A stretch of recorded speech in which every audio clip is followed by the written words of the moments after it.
Good. Good morning. We'll call the July 12th Crow Wing County Board of Commissioners meeting to order. If you'd join us for the pledge and a moment of silence.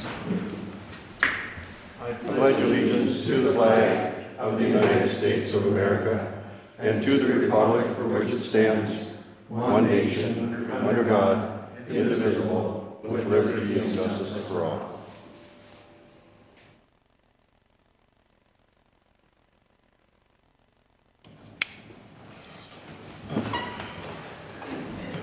Thank you. Next item, open forum. We've got two that would like to speak today. Jeff Chesak. We'll keep it to 3 minutes.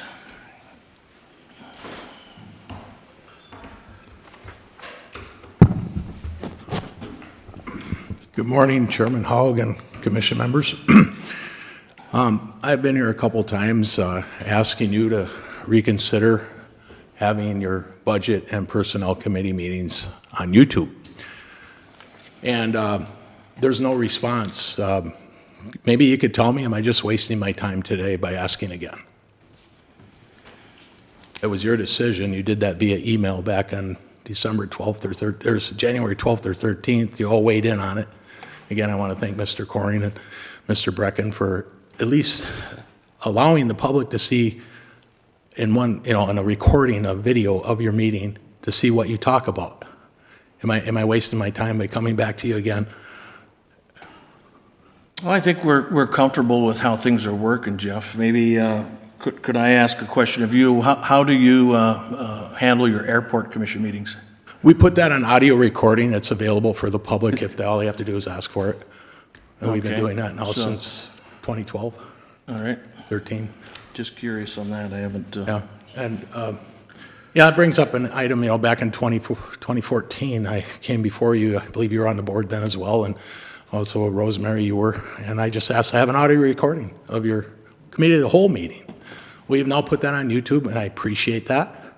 And generally speaking, when you have any item in your budget or personnel committee meetings, it's put on consent calendar. And I know you say you don't take formal action, which is true. There's no voting. But if there's no disagreement, it goes on consent calendar. So it's a semantics. That's all it is. We all know that. So I'm just asking you what you're comfortable, and I say, okay, you're comfortable with the way things are going. Why don't you allow the public to see how you deliberate? That's my question. Why do you, it seems like you're afraid. I don't think any of you are afraid of virtually anything unless somebody's maybe threatening you, okay? I can understand fear. But it looks like you're afraid to have your deliberations available for the public. And I don't understand that. You represent the people of Crow Wing County.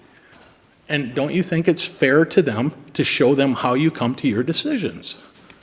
Jeff, you're always allowed to come here. I'm sorry? You're always allowed to Yeah, come that's here. at 9 a.m. on those mornings. And what if you can't make it? You can call in. You can go on Teams. What if you can't do that? And that's the argument I expected. Well, you're always welcome to come in. Yeah. And like any meeting, people can't always make them. And then there's no record whatsoever of what you discuss in those meetings. No minutes, nothing. And then when you go into closed session, there's absolutely no record of how you get there. You could put down an agenda, but there's no record of how you go into closed session, which is part of the open meeting law. You have to go through a formal process to get into closed session. And I go back a few years with Mr. Houle, complimenting the county for having all these committee meetings, one after the other, noticed in the public. There's a meeting, great. Jeff, do we need to wrap it up? It's, but that's my point. ARPA committee, no notice to the public, $13 million, no notice to the public. That's why I brought that up about a month ago. No notice to the public, and that was ignored when Mr. Houle responded that morning. That was my point. Thank you. Yep, thank you.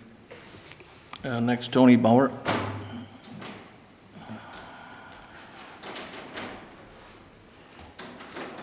Good morning, Commissioners. Tony Bauer, Crow Wing County. Just kind of piggytails on what Mr. Chesak was saying, not intentionally, but it has to do with the convenience of the meetings that you hold for the public. As you can see, there's very few people here, and I would urge you to consider changing the times of your meetings that are conducive to the working schedule of the taxpayers paying your salaries. I happen to be partially retired, so I have the convenience to be able to attend on occasion, but a lot of people don't. And I think it's become more and more apparent lately that transparency is not necessarily the forte of this commission. But I would urge you to hold the meetings in the evenings that are more conducive to the taxpayer attending these meetings and for their convenience, and less consideration to the convenience of the county administrator and staff. Thank you. Thank you. Okay, that's all we have for open forum. Review and approve the minutes of the June 28th meeting. Motion to approve. Second. Motion by Commissioner Franzine, second by Commissioner Coring. All in favor? Aye. Opposed? Motion passes. Review and approve today's agenda. Any additions, corrections? So moved. Approve. Second then. We have a motion by Commissioner Barrow, seconded by Commissioner Franzine. All in favor? Aye. Opposed? Motion passes. Consent agenda. Any questions, comments? Motion to approve. Motion by Commissioner Franzine, I'll second. seconded by Commissioner Brecken. All in favor? Aye. Opposed? Motion passes. Looks like we're right on schedule. Item 6, public hearing for a land exchange. Is that Ryan?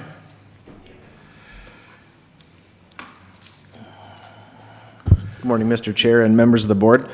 This one is pretty self-explanatory. I don't know if we have a map in the packet we could pull up on the screen. But it involves roughly a 40 of county fee-owned property and a 40 of private.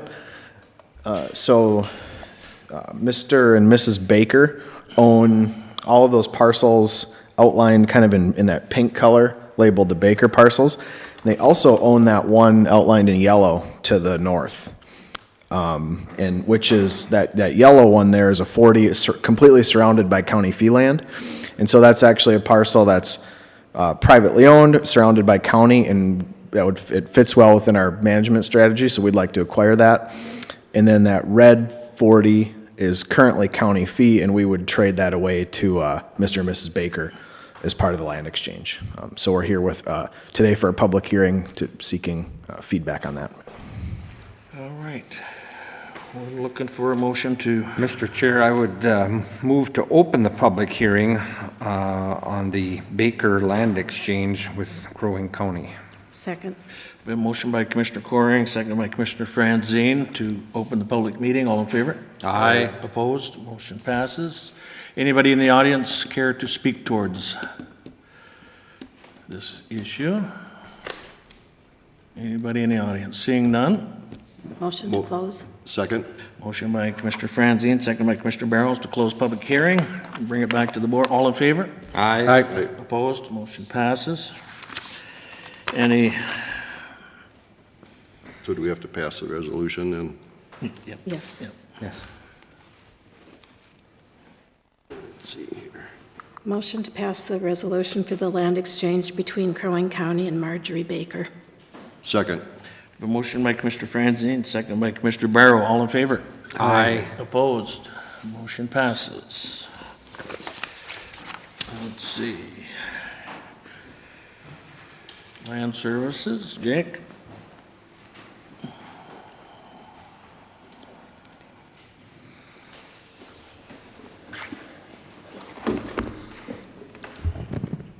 Well, good morning, Mr. Chair and members of the board. I'm going to be at the table because I've got a few items for you this morning. The first one is a consideration for adoption of the Rum River One Watershed Comprehensive Management Plan.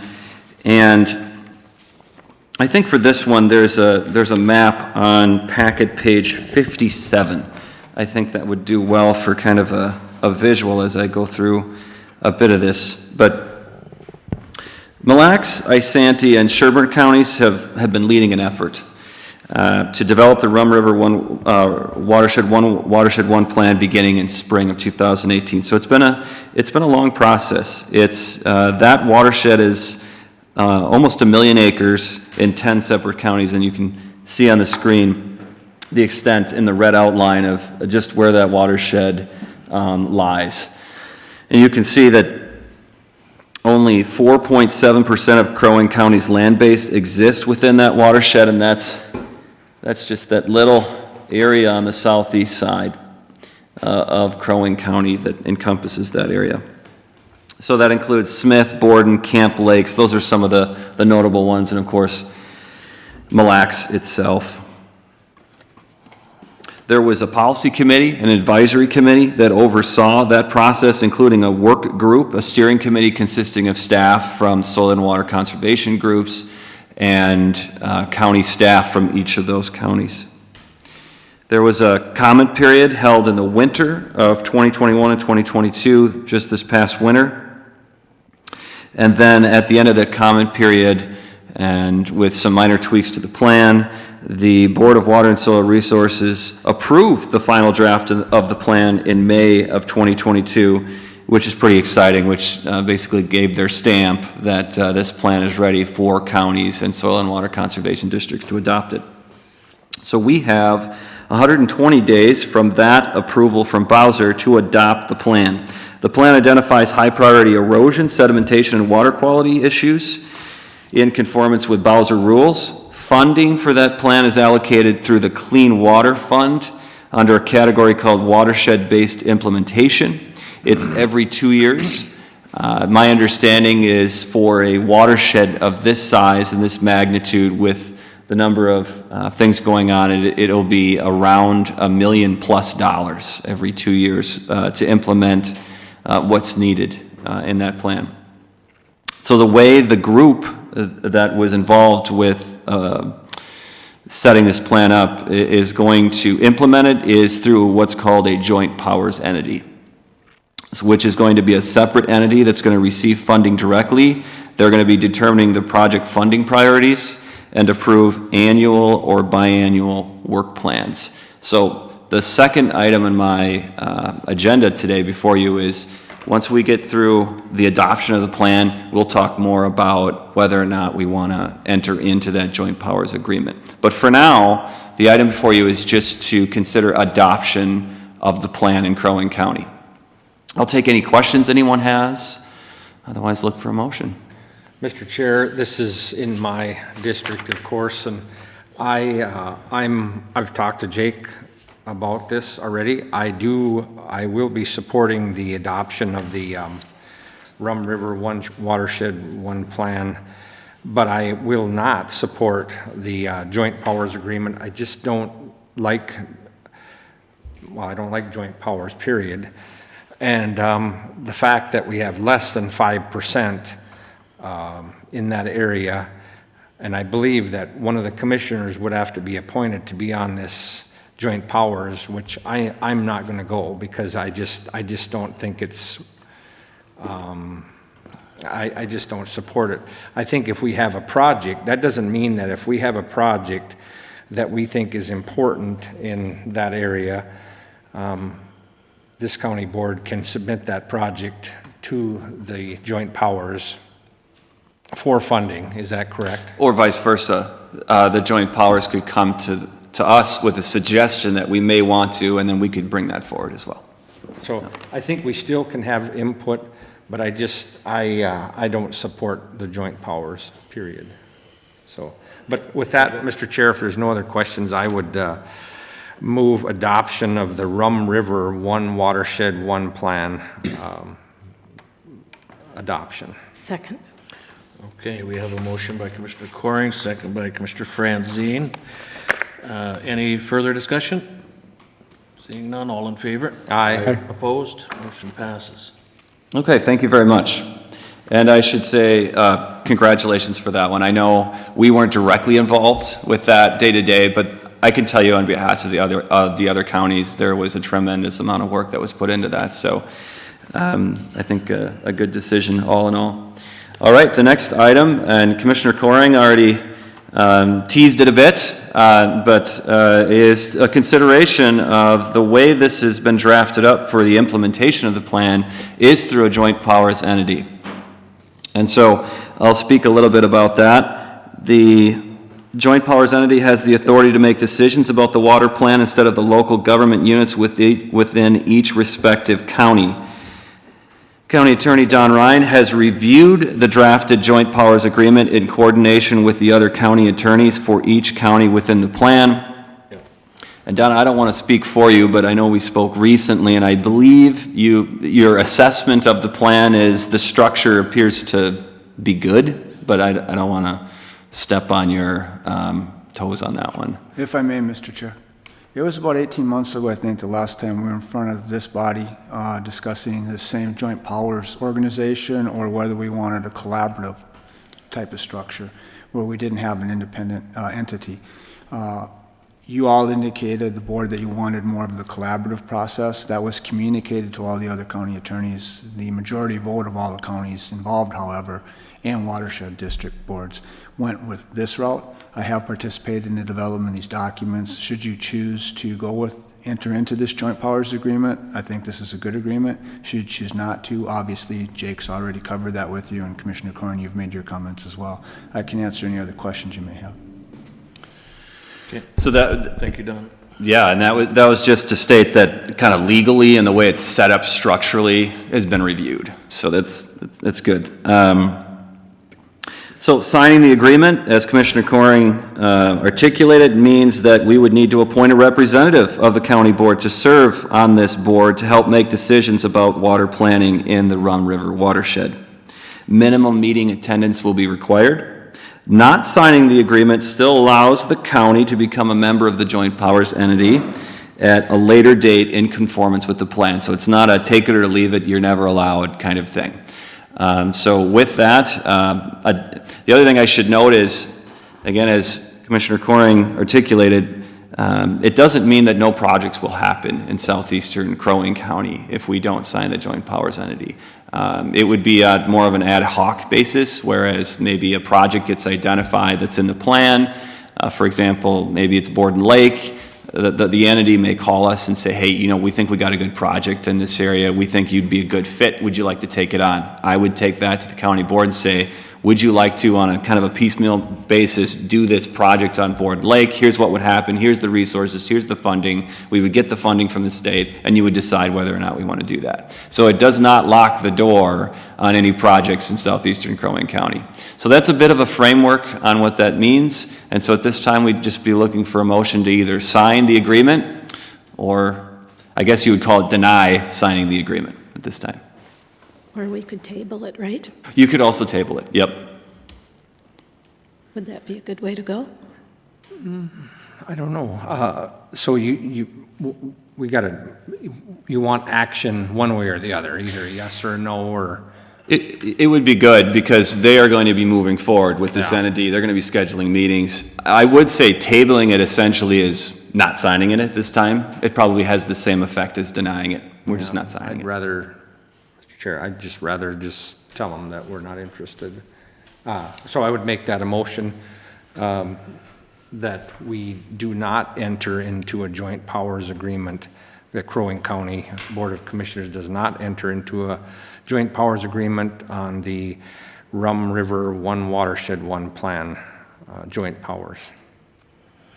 All right, we have a motion by Commissioner Coring to deny. Is there a second? I will second that. I know that we've had other joint powers agreement which haven't worked out favorably for our county, so I'm very cautious when signing these. Plus, it's 5%, and on bullet point 4 on the top, it says that Commissioner Coring is the policy committee member, and he has indicated that he does not want that. Okay, second by Commissioner Franzine. Any further? I would reiterate, Mr. Chair, that this doesn't mean that any projects are not, that we're not going to have any projects done at all. I actually think we have more by doing it this way.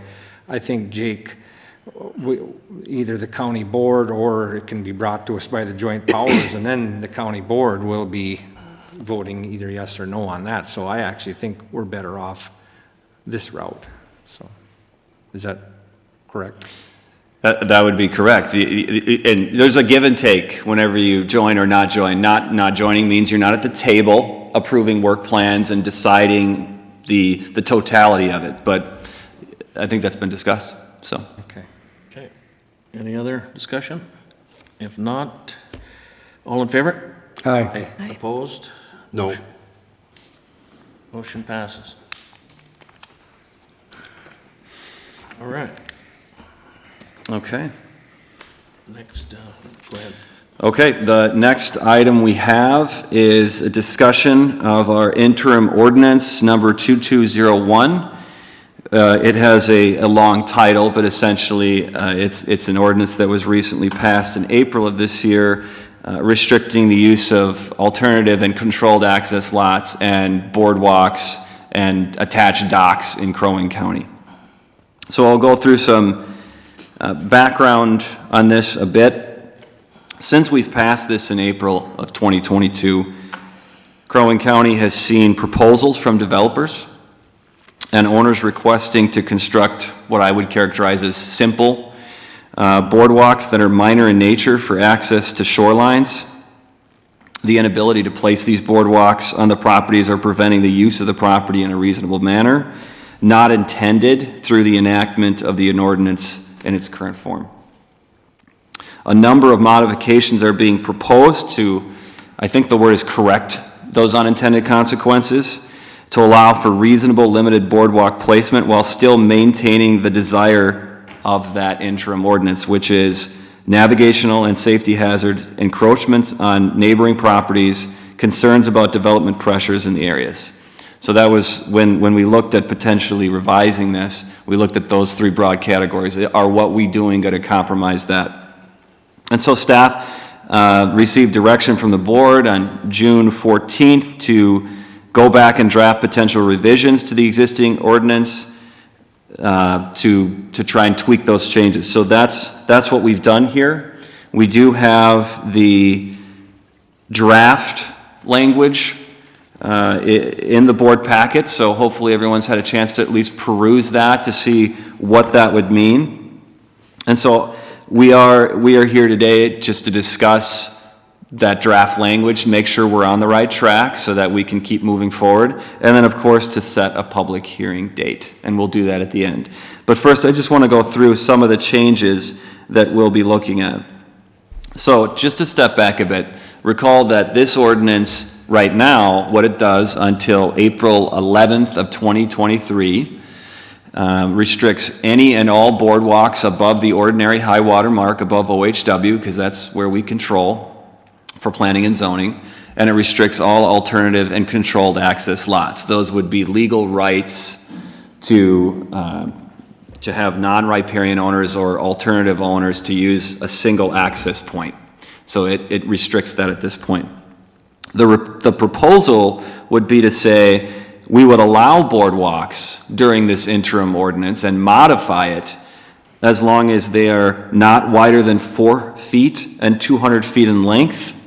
We would continue to not allow permanently placed or constructed boardwalks on pilings. What that means is most simple boardwalks are placed like a dock where you just have these flat pedestal posts and you just place them in the wetland. An alternative approach is to do thicker pilings where they're pile-drived into the wetland. So the proposal would be to say we would allow the posts but not the pilings. We would make sure they're at least 1 foot above the wetland to ensure there's no impacts to wetlands. We would ensure, as part of the revision, that they do not encroach on the 10-foot side yard setback to the property lines, regardless if there's an easement in place. We would continue to not allow boardwalks to parallel shorelines or the OHW. And we would still not allow any boardwalks to be placed as part of an official alternative or controlled access lot. The prohibition on alternative access lots and controlled access lots would remain in place. The other items that I think we want to discuss more in detail that I think we should flesh out individually is there was some discussion early on as part of a meeting a couple weeks ago to consider whether or not a boardwalk application would need an environmental assessment worksheet as part of a provision if you're going to have a boardwalk to enact an environmental assessment worksheet. So that's under a proposal under Section 2, Item G, up on your screen up there. I just want to go through some of the cost-benefit analysis of what an environmental assessment worksheet really means. Essentially what that means is a 30-day public comment period, a press release. The person that's doing it would need to submit a $1,000 upfront earnest money to the county so that we could draw funds from that, from the work that's required in an environmental assessment worksheet. They would likely need to hire a consultant to submit answers to 20 questions that range from groundwater influences to a number of archaeological and other influences. I don't want to get too much into the weeds, but essentially if we were to mandate that an EAW would be required for a boardwalk, it would be likely more costly and more time-consuming than most conditional use permits would be in front of the Planning Commission. So I'm not in a position to make recommendations to the county board. That is yours to make, but just note that would likely result in most boardwalk applicants to kind of back away from that kind of thing. But ultimately, I can answer any questions about the EAW process or if you have some more questions about that. But we do need to decide or go in a direction of whether you want to mandate as part of the ordinance revision for this that if you're gonna apply for it, you'd need an EAW as part of that. So just to walk you through that, we'll stop right there. Does the board have any feedback on item G on whether or not requiring an EAW as part of an ordinance revision for an interim ordinance is something they want to see? Okay, so I'm going to have a little more information on that. I guess I don't understand that. So if somebody wants to put in a boardwalk, then we'd require an EAW? Or that's for your consideration. you're asking us yes or no? Yep. Is that something you want to see if you're going to allow these simple boardwalks? Just remind me what an EAW entails.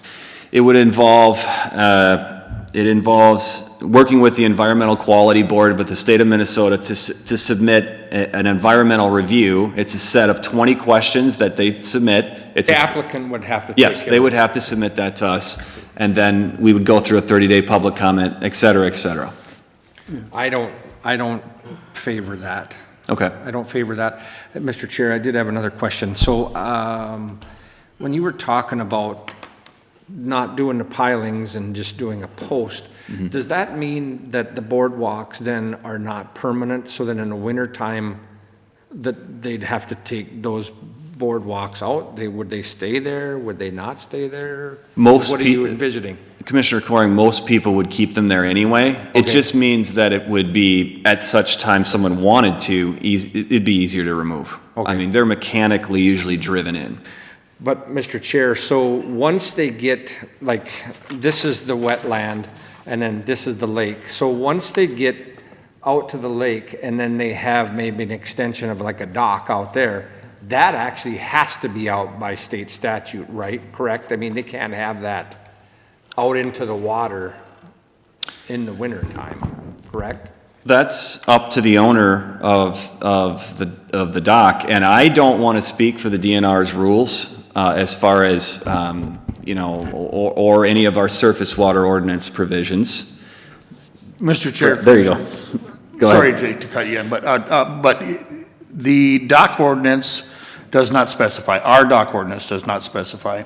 By state law, DNR, the regulation is it cannot be a navigational hazard, and it does not call it out as winter or summer.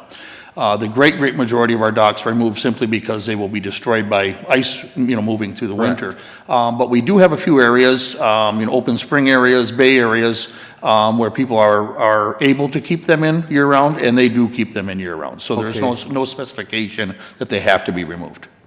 So, Mr. Chair, so there isn't any specific place that says that they have to come out, because I think about all the snowmobiling that goes on, and somebody's flying across the lake, and somebody's still got their dock or something, or a boardwalk or something, and then, you know, probably not a good thing.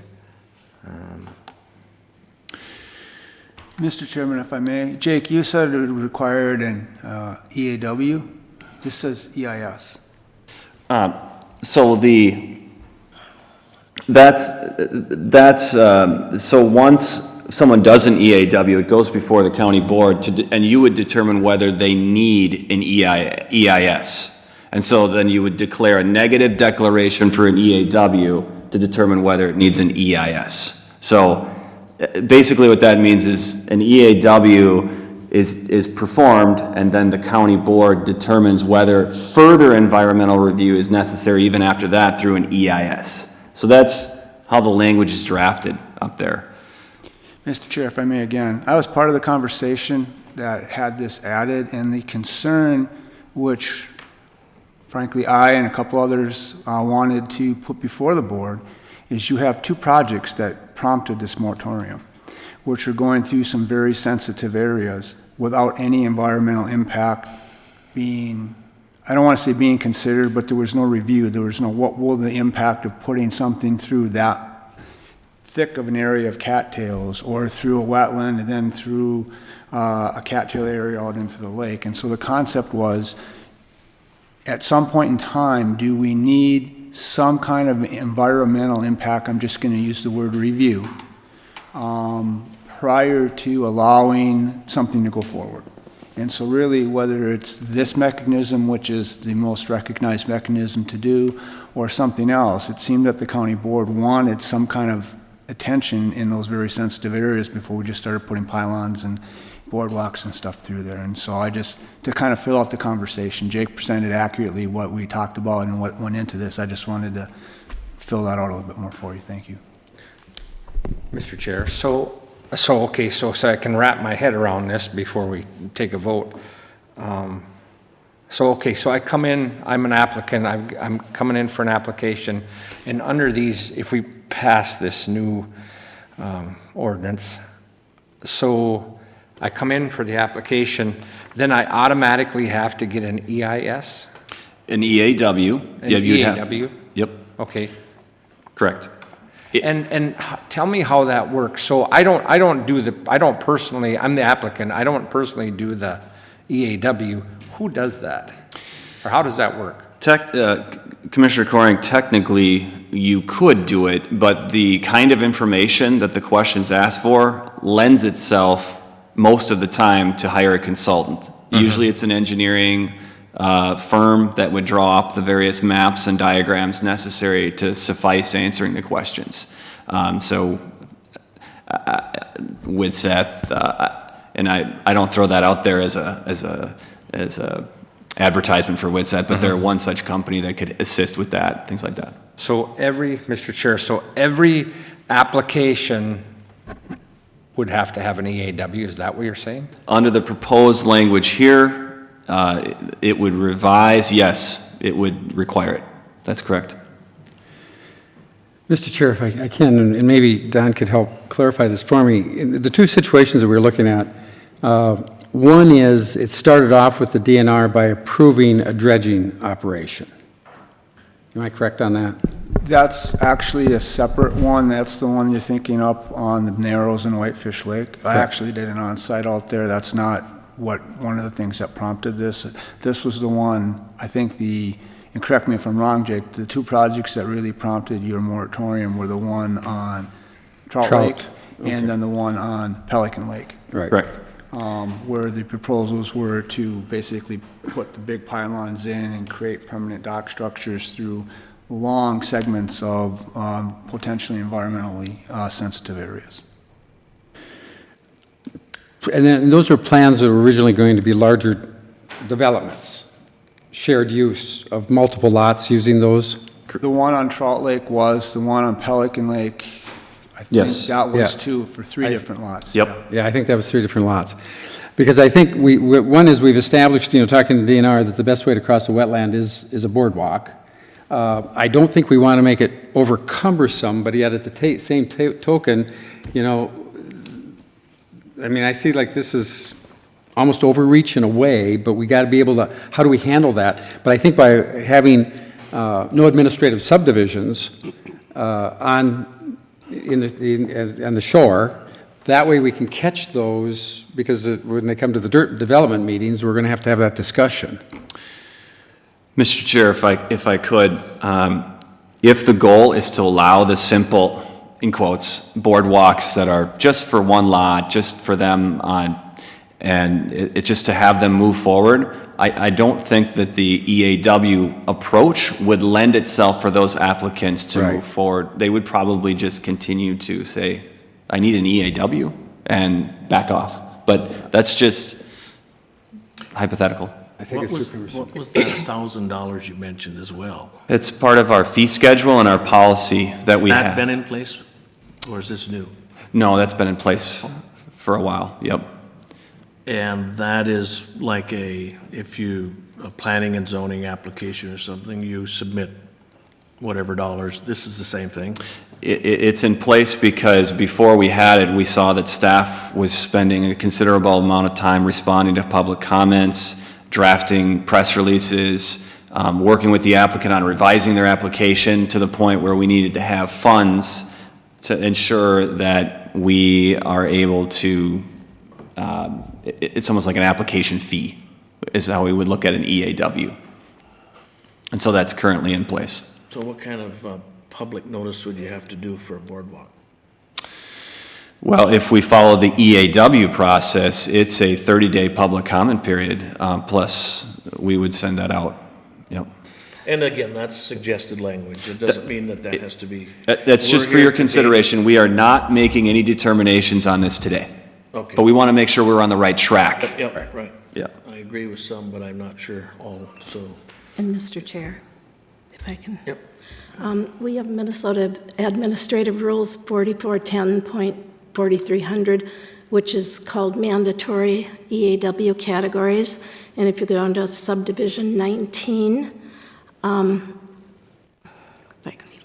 that's residential development. Would the EAW rules fall underneath that? Not for a boardwalk. Okay. It would not be a mandatory EAW. All right, that's what I wondered, because I couldn't find it in there, so I didn't know if it was mandatory at all. Okay. Mr. Chair, I guess I'd like to hear from our Land Services Director if he's got any input. I mean, I think we're still trying to kind of meld this together. Morning, Mr. Chair, Commissioners. I was at the same meeting with Don.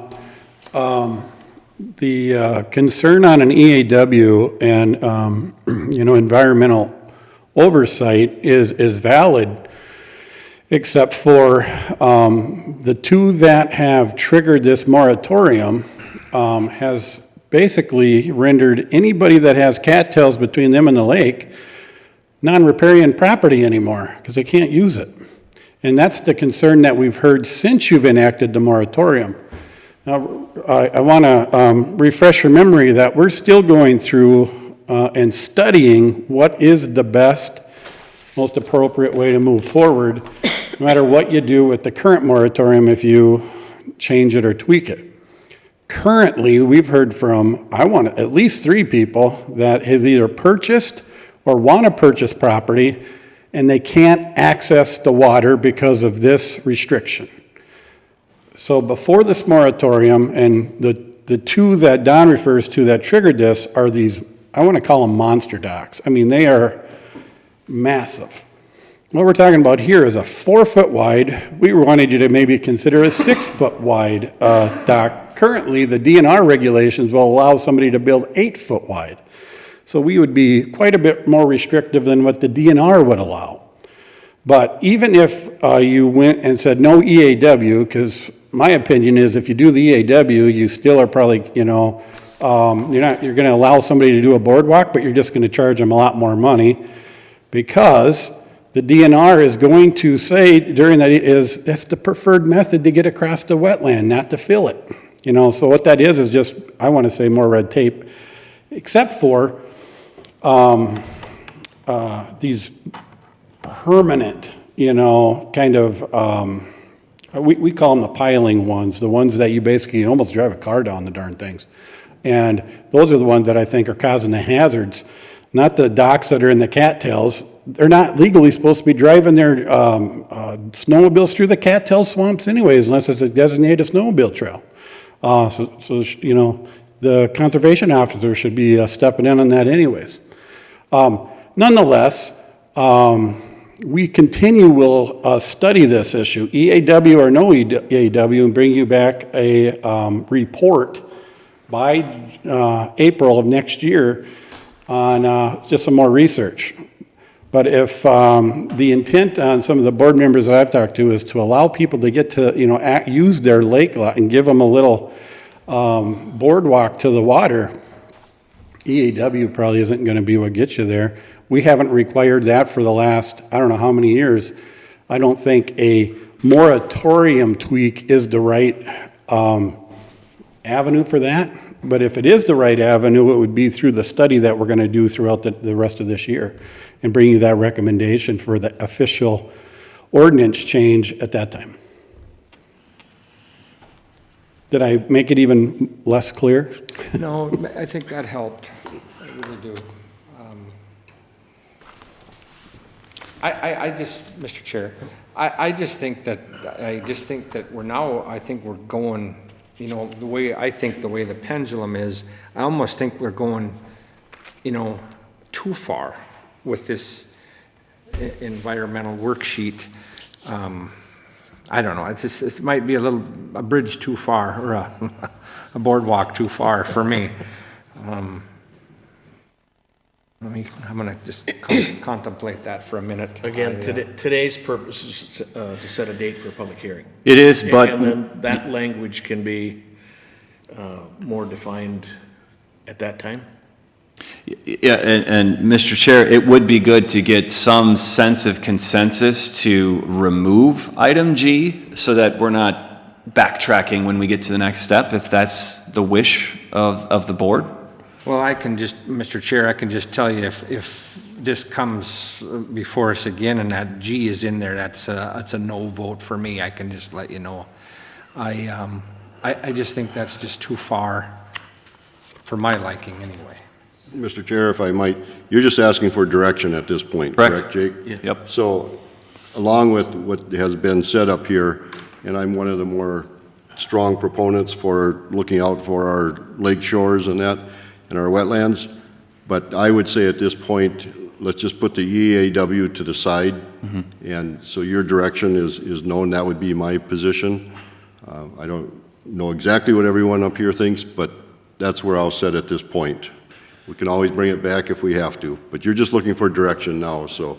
Correct. And Mr. Chair and Commissioner Barrows, time is probably of the essence on this one because it is a short-term moratorium. If we're going to revise it, we want to get the language right as soon as we can so people can move on with what they need to do. So is there any other feedback from the board members on G? I heard from 2. I just wanted to say that on the board, I'm the strongest property rights advocate on the board. Well, you're the strongest on everything, aren't you? For the purpose of this, I would not support G either. Okay. I think, as Commissioner Barrow suggested, maybe in the overall moratorium, as we study that, we could consider it. But gosh, we might have somebody out there that's just looking for a 40-foot, boardwalk, and to put them through all of that, I just believe is unnecessary. I'm even challenging, maybe questioning the 1,000. So if it's a straight out 40-foot boardwalk, I'm assuming it won't take a lot of time for that to be put in place, that a good portion of that $1,000 would be refunded. Is that correct? You're right. That's our current process as well, is Okay. on any AW, if we don't spend it, we give them back the remainder of it. I just don't want to make it so complicated that people can't even afford, the fees up front are going to exhaust their funding for the boardwalk. So we just got to be careful there. Yeah, I think, Mr. Chair, for my clarity on it, and I agree with the discussion we're having so far, is that for individual property rights, an individual lot, and them to get access to the water is the right thing. I think where G comes into is for a conditional use permit development, where there's going to be multiple dwellings and access to the lake. I think that's when you want to maybe consider something like that. But I think for an individual, for their property rights, they should have access to the water. Mr. Chair, I also believe that that's where the Minnesota administrative rules would probably come in for developments like that. But I think we've probably gone too far for individual lots, and I would agree that G could be taken out. Gary? Mr. Chair, I just wanted to ensure the board's understanding, when we move forward with this, G or no G, if somebody comes in with a 210-foot dock, we're not going to allow a variance. The current moratorium is going to set it at 200 feet. Right now, it's 0. So it's probably going to help some folks. I don't know if it'll help them all, but just so you know, if that comes up, that's where we'll be at with some of those. Or if they wanted a 4.5-foot dock, right now it'll just be a no. It's under a moratorium. Mr. Chair, should that be something where, rather than setting the limit on it, it's based on what the standard of the wetland is? That would be up to you folks. So, But who would make that decision? I mean, Mr. Chair and Commissioner Brecken, there is no width in the state rule that says a boardwalk cannot be a certain width. It just says, in order for it to not be impact to a wetland, it needs to be elevated and linear. Oh, I'm thinking length, though. Oh, I mean, length. When Oh, we yeah. say 200 feet. Okay. I mean, if the wetland goes, 200 feet from the shoreline out to open water, that's one thing. But if it goes 250, should they have the option to go the 250 out to the white, to get to open water?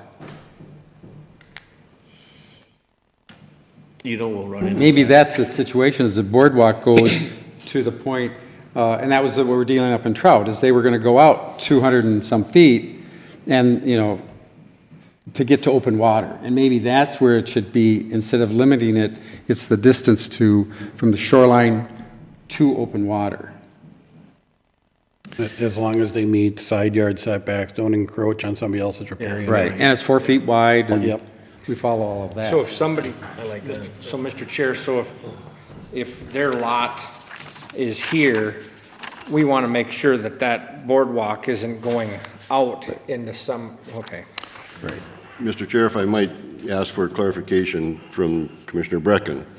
So the time of year might determine what the length of that wetland is. So how would you address that issue?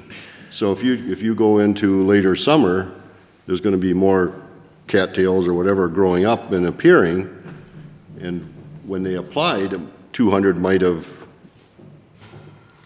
or they say they apply in September and it's out there 250 feet, but earlier in the summer it was only 190 feet. Mr. Chair, if I could, Commissioner Barrows, I think I can help clarify this by saying that, remember, the moratorium is just for anything above ordinary high water mark. Anything below it, our surface water ordinance already states that you can't impede on other people's riparian zones. So that's already on the books, where that's going to be taken care of. So the question for this board is going to be, do you want to set a length on the dock, because do longer docks necessarily mean more problems? But the way it's currently constructed is anything 200 feet from OHW to the rear, anything longer than that we're saying no as part of the proposal.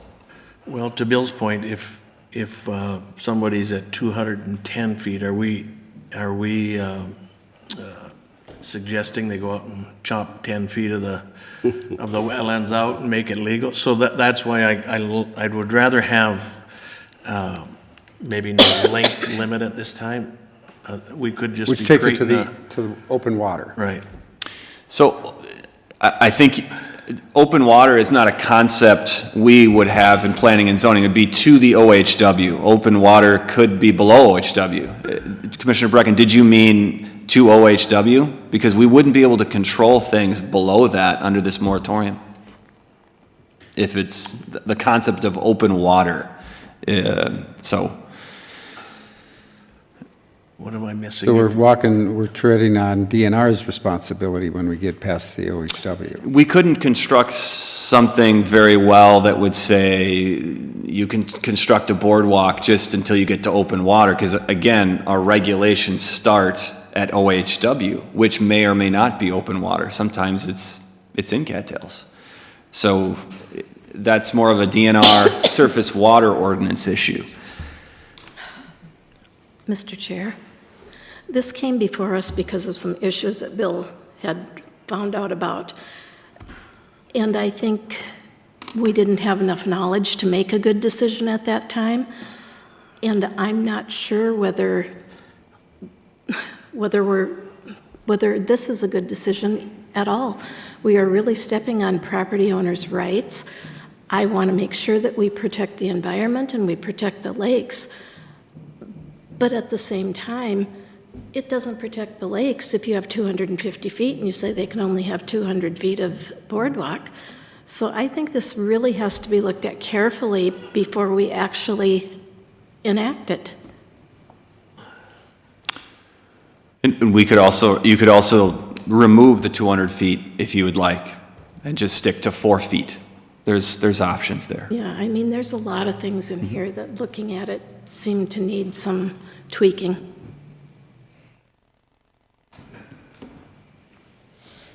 Well.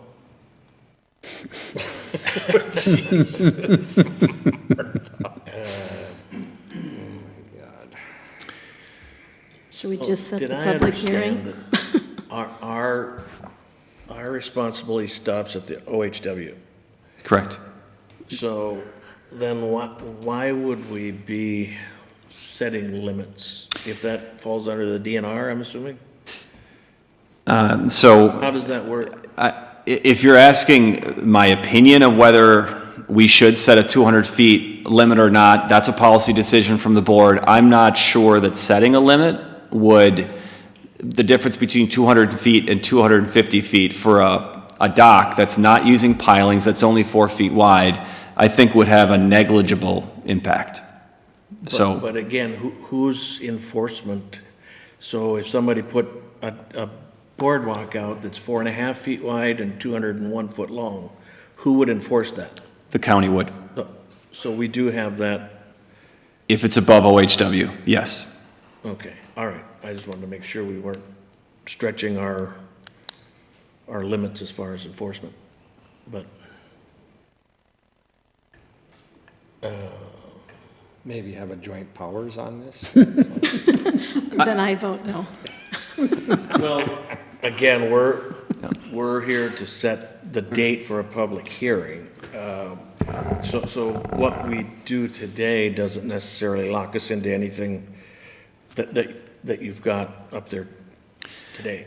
We can tweak it the day of the public hearing if we decide to vote on it. You certainly could. The idea would be we would hold the hearing and then immediately after take a motion on the language that's going to be in front of you. So we wanted to be relatively sure we got it right. Right. Yep. So it gives us an opportunity to kind of reconsider the length maybe and the environmental worksheet required, which I think you've heard Yep. pretty much that's Right. that's not going to be included. Can I ask a question? Yeah, Mr. Chair? please do. Don, believe it or not, I've got a question for you. Well, So when we're going to make an ordinance change and, obviously it's published and this is the change that we're going to make and we're going to have a public hearing, can the board make dramatic changes to that language that we have, at that public hearing? I always kind of was under the impression that we can't. not to sound like a lawyer, but what do you mean by dramatic? Well, I don't know what dramatic, can we make substantive changes. It's a lawyer. Like a lawyer. Going from 4 Well, feet to I'm debating with another attorney today, that's good. I believe you can make some changes, otherwise, what's the purpose of a public hearing? If you just show up and all you can do is take this, then nobody in the public's opinion is going to be considered. You can table it after a public hearing, after you close the public hearing, if you want to give staff direction to change things. If you wanted to go from, let's just focus on your 200 feet to 250 feet, since that was another number, that's a change I think you could make after the public hearing, should that be, you be persuaded from the public. Okay. At some point in time, I mean, you could say a mile, but how many people are going through a mile of cattails before they get to the OHW? 200 feet, at some point, staff's going to be able to tell you where the majority of people will be served. And then there are exceptions to some of that stuff, and we're just talking the single lots. So the answer to your question is, you can make changes, but I'm going to stay away from things like dramatic. Right, but Mr. Chair, Don, so it would have to be focused on this. I mean, I couldn't just say, you know what, I found something else in the ordinance I want to change that has nothing to do with this. You could not do that. Could not do that, that's what I thought, okay. Do we even have to have a number of feet? No.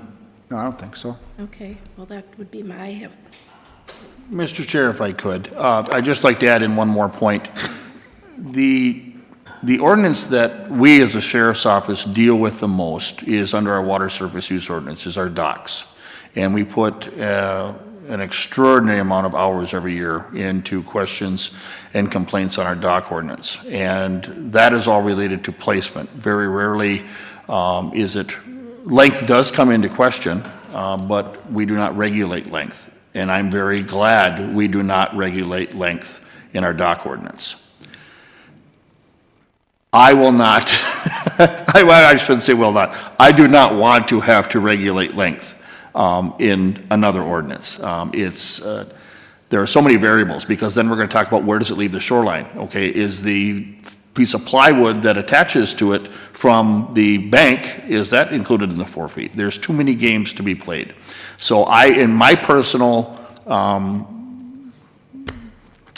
Pequot, grown up, simple life, would not like to see length or dimensions or anything along that line. It just makes it too hard to regulate and too much to be subjective. And I think that's not the focus of what we're trying to do. The focus is we're trying to find a way that people can access the lots, and really this is all we got left. I mean, the rest of the shorelines are already taken up with homes, so the ones that they're filling now are going to be ones that this can end up being related to more and more in the future. So I would caution, I guess, from my experience, I would caution using length or dimensions as one of the requirements. Thank you. So striking B would be, or not B, what is it? E. Yep. Yeah, E, I'm sorry. Is a possibility. Again, I just want to keep this as simple, if you will.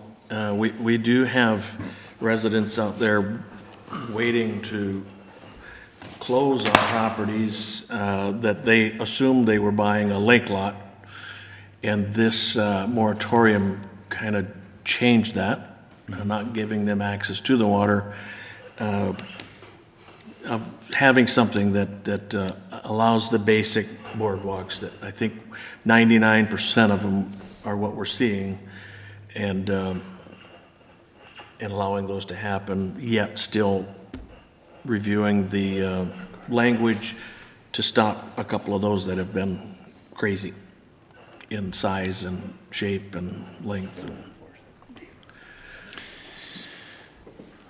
So I don't know where does. So, Mr. Chair, direction that I got on G was very clear. We will be coming, after we set this public hearing, we'll be coming back, revising the language to strike that, and then E, will likely propose, unless there's some opposition, to strike that as well. To box in some of the dimensional standards, given the fact that this already proposes to eliminate still the permanent pilings and the alternative access, et cetera, et cetera. Does that sound, from a consensus standpoint, something that is going to work? I think so, at least mine. That works for me. Mr. Chair, if I might ask a question for clarification, though. So let's say we have an 8-foot wide boardwalk out there with, you know, just the poles or posts that you're talking about. Would they still be substantial enough to drive a golf cart or an ATV out there? It's certainly possible. And are we not then potentially, we don't know what oils and greases don't fall into our I lakes? think you're kind of splitting hairs there. I mean, I don't know that that's going to be like hundreds and hundreds of that, I guess. But I think that was one of the issues with these extraordinary boardwalks that were built. Mr. Chair, Commissioner Barrows, I would just state that the way this is crafted, I don't believe we would have those types of issues. And again, the state of Minnesota has been very clear that a boardwalk, whether it be 2, 4, 6, or 8 feet, is still considered no impact to a wetland, is not considered fill, and is the preferred environmental alternative. So I do hear what you're saying. I just wanted to provide some reassurance that I don't believe the floodgates would open and we created a monster that we couldn't get back in the box with these revisions. But again, your decision. Yeah, I think, Mr. Chair, too, I mean, obviously, we're having this discussion, but we really want to have the public hearing so we get the public's input. Sure. And hear what they Right, have to say. right. We'll hear all I think sides. we got something workable, we just have to maybe fine tune it, but. Okay. 4 foot could be, you know, if you consider somebody in a wheelchair or something like that, that's pretty tight. Yep. You know, one wrong turn and kabloosh.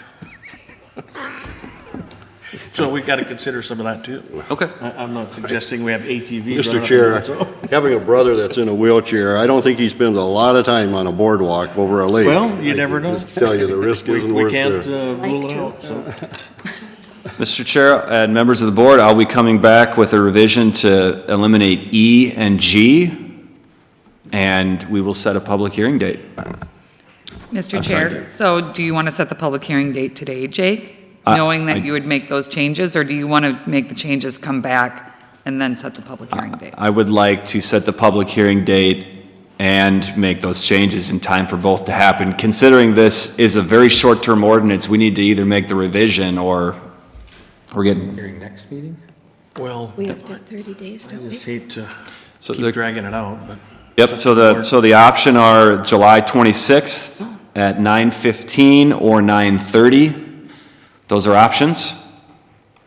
Or you could go August 9th, 9:15 or 9:30 as well.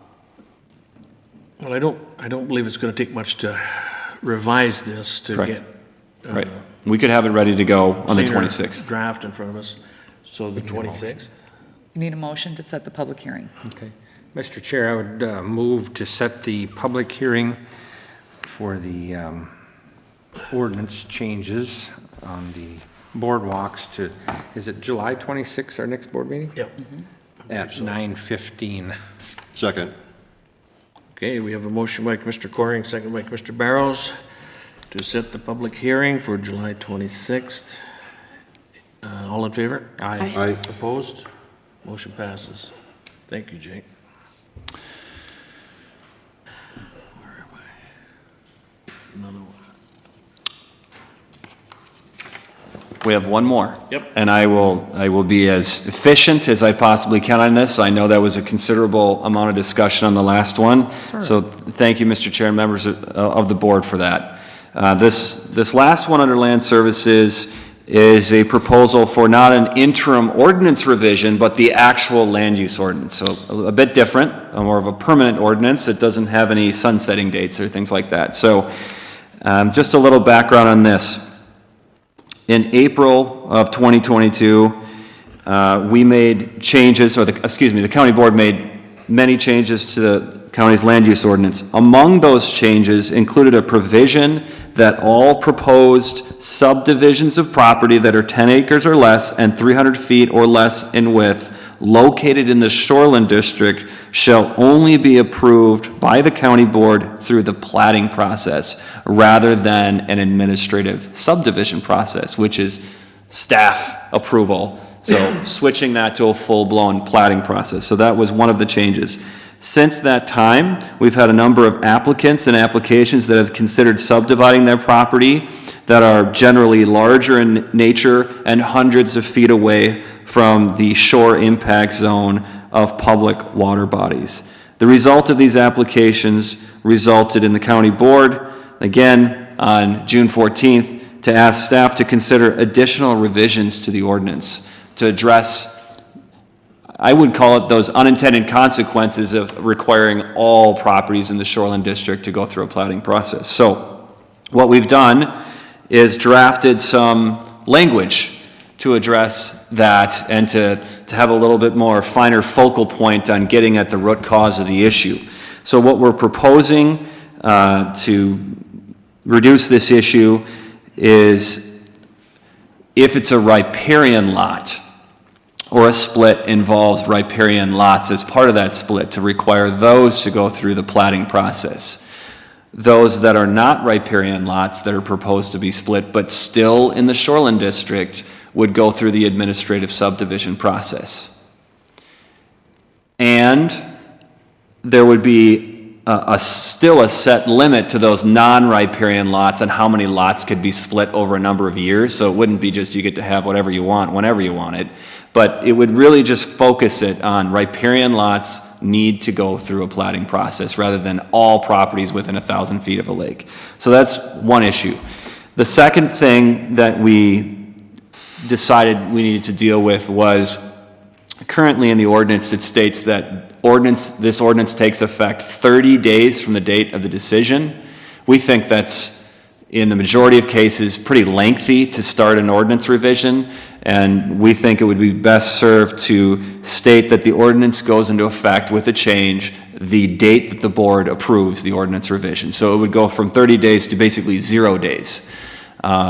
So those would be the two broad revisions we're proposing. Today, we're not making those determinations. It's just, again, getting that feedback and that consensus so that we can feel good about moving forward. And also, we want to set the public hearing date for that as well. So, Mr. Chair, members of the board, I'd be looking for any questions or comments and then looking for a motion to set the public hearing. So just a question, so if I have 30 acres, and when you say riparian, you mean on the water? Yep, whether that be a river or a lake. Okay, and then, but if I have 40 acres, but I'm within the 1,000 feet and I want to split it into 4 10-acre lots, I can't do that now? So, Mr. Chair, you bring up an example of 10 acres, which is good because currently, if you have 10 acres, if you have more than 10 acres and bigger than 300 feet, you still could. It's these properties that are less than 10 acres and less than 300 feet in width in the shoreline district. Right now, it needs to go through a plat. Okay, so let's say I have a hypothetical, Mr. Chair, so if I have 10 acres and I'm in the shoreline district, but I'm not on the lake, and I have a son and I want to split it into 2 5 acres, I'm not able to do that now. Without going through a plat process, which is public hearing, county board approval, things like that. Yeah, well, okay. Okay. So then do we go by, like if it's in a township, let's say it's in my township, Long Lake Township, do we go by whatever, what would I call it? What's the plan that they would have put together? Like a township. Comprehensive plan, and they say, the town board says, we want lots to be no smaller than 5 acres. Do we go by that? Commissioner Coring, we do not. We go by the county's comprehensive plan and the county's land use ordinance for minimum lot size. Okay, I understand. So all we're doing today, Mr. Chair, is setting the public hearing on these proposed changes. Right. Okay. And making sure that we're not off in left field here with getting what you want, fixing any issues that you want with this, with those two broad issues. So what we did before, we kind of had a knee-jerk reaction, and we really kind of said no administrative subdivisions, and some poor guy that doesn't live on the lake, but he's caught in that 1,000 feet. We've kind of screwed him over. Right. Yep. Okay. So, This is a all way right. to correct that. Okay, so we could have another public hearing at the next board meeting. Right, I think that would work. And then just a question, you know, he brings up a good point. Why would we wait 30 days? Don, is there some reason why there's no reason why we would wait 30 days? or- You're in the vast minority of waiting 30 days, almost all of the ordinances. In Okay. fact, most of the attorneys that work with us through MCIT appointments would support this being effective the day of enactment. Yeah, because I don't know. I know when the legislature ends, a lot of statutes don't go into effect till August 1st or something like that. I can kind of see they're probably trying to get ready, but here, I don't know why, nobody's going to comment for the next 30 days or. One of the issues, if it's a 30-day delay when you pass a ordinance amendment and it's going to impact someone in a way they don't want, they're quick rushing in and getting their applications in, arguing that it doesn't apply to them. So you're actually going to make us more efficient by doing this. Okay. In my opinion. Mr. Chair, I Humble country believe, lawyer opinion. I believe there was at one time probably a need to not make it effective until it could be published and disseminated to the public. That's why there was a delay between approval and adoption. Okay. But that's kind of not in play anymore. Okay. All right, what are the wishes? Mr. Chair, I would move that the land use revisions set forth, we set up a public hearing for the, what would it be called, administrative subdivisions for July 26th at 9:30 a.m. Second. Motion by Commissioner Coring, second by Commissioner Franzine. Any discussion? All in favor? Aye. Opposed? Motion passes. I think that's it. Mr. Chair, and members of the board, thank you for your time this morning, and have a good day. Thank you. Thank you. Thanks, Jake. County Sheriff. Mr. Chair, Commissioners, just one brief update to keep in mind and to please pass on to your cities and townships. And this is from John Bowen, our Emergency Management Director, so I'll just read a short email. Some of you might have already got this, but just as a reminder, this is in reference to the June 20th through the 24th storms. Damages or cleanup costs need to be in excess of $3,500 per jurisdiction, and the state is looking at doing another in-person meeting for the preliminary damage assessments. They're looking at July 14th, but John is trying to get that moved to July 25th. Speaking to Mr. Bowen just the other day on this, the great majority of township cities have got these expenses in, but there are still a few lingering, and he's been sending out reminders to them. But any questions on that, please, if you pass on that message to your people and our leaders of our townships and cities, et cetera. And there will be another in-person meeting will be held at the sheriff's office in the near future. It's a unique year. Normally, well, I'm going to knock on wood. The last couple of years, we've had bad luck with storms, and we've had far too many of these meetings. We just had one last week or 2 weeks ago, and now here we are on another one with another storm that came through. And what happened in the last 2 days, we had another storm come through.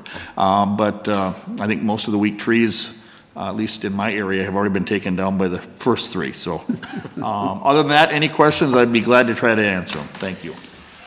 Any questions for the sheriff? Nope. All right, County Attorney. Mr. Chair, members of the board, all I have today is a follow-up on the cartway issue, which was tabled, and we put it off for 2 weeks. My recommendation is to put it off for 2 more weeks. The individual who had the health issue is just starting to get back to work. So, and I know that at least one of your membership doesn't like the things dragging out, but when I have the attorneys for both sides and all the landowners affected in the area in agreement, I think it's something we can do. Yep, I agree. Thank you. Anything else, Don? Nothing, man. I can answer any questions you may have. All right. Additional business. Your Honor, Mr. Chairman. See, he's already acting like a lawyer still. County Engineer, Mr. Chair, could we just get I don't mean to put you on the spot, but I'm just wondering, I mean, there's a lot of, being that in Commissioner District 1, he's a very strong advocate for his district, so we're having there's a lot of road construction going on in my area, a lot of beautiful, beautiful roads, and I'm just wondering maybe an update on how the construction season is coming, Tim, if you don't mind, if you know, anyway. How things are coming along. I don't know. Yeah, thank you for asking, Commissioner Coring. Actually, we've done a lot of the paving and a lot of the work already. Of course, we finished up the roundabout on Beaver Dam and Wise Road.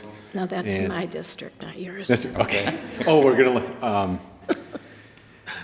we were actually, right now, have County Road 115 out for bid. So we're asking, this is an 8-year process. It's kind of coming, starting into next year. So I'm already jumping into next year, but that's out there. We've finished up a lot of paving. We've just seen a lot of seal coating, just getting wrapped up. We're going to start building some turn lanes coming up later this month around the county.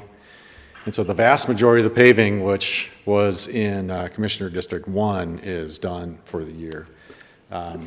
We still have left County Road 45 that we're going to pave, County Road 131 still to do, but that should wrap up for the primary paving for the year, and then we'll get into some turn lane building throughout the county. Does it seem like, Mr. Chair, I know we had down our way, we had like 8 inches of rain. We seem like we're on schedule, Tim, as far as the construction, the roads and everything? Yeah, absolutely. Okay. Absolutely. We had actually a little bit of lull here in July because we had gotten so much done earlier in the year. Okay. And so, no, I don't believe that we saw any real significant delays. The roundabout was built in, almost record time. It was faster than we even expected. And the mill and overlays, or the overlays primarily in your district, have not been delayed. I will say, Mr. Chair, there's some great roads. If you travel, Bruce is back there, and he said he's going to get on his motorcycle and go down County Road 8 from Green Lantern all the way to Bulldog Lake, and it's beautiful. I've traveled it a couple of times now. I'm not going to reiterate, I was wrong again on the sales tax. No, say it again. I love the way you say it. But I will tell you that I think that my constituents appreciate the roads. I will tell you the county roads are actually better than the state roads. You get on State Highway 25 and you come to town, it's like a horse trail. But well, I appreciate your work. Thank you. Can I just reiterate that 115 is out for bids right now, and we are going to start seeing some utility relocation this year. So on that project, we are able to work with the utility companies, and they have agreed to go underground. And I think all those windstorms are going to be a lot of folks along 115 that are going to be really happy and hopefully have not the disruptions they've seen in the past year. So we're going to get started with the utility stuff this year, and then, of course, into full-blown construction over the next 2 years. So it is a milestone. That's going to be huge, yep. Yeah. And Tim, again, how much was that project we're expecting it to be roughly? We're at a construction around 8 to 9 million. We've also had to purchase some right-of-way and some engineering in there. So, initially we had talked about construction between 8 and 10 million, and that we are on track for that. There's, of course, administrative, and we have to buy the property to build it too, and that's costly. Wow. It's coming in at about the cost. It is a big project. It's going to be a big improvement, particularly for stormwater and water quality for both Round Lake and then North Long Lake. And then even some of that runoff affects properties along there, so they should see some significant increases in that. Of course, the surface is going to be smooth for the first time in a very long time. Thank you. Thank you. I would entertain A motion to adjourn. Any special days or anything today at all? I'd like to, Mr. Chair, make a motion to adjourn. I would second that motion. Motion by Commissioner Barrow, second by Commissioner Coring. All in favor? Aye. Aye. Opposed? Motion passes. Oh, man. Oh, yes.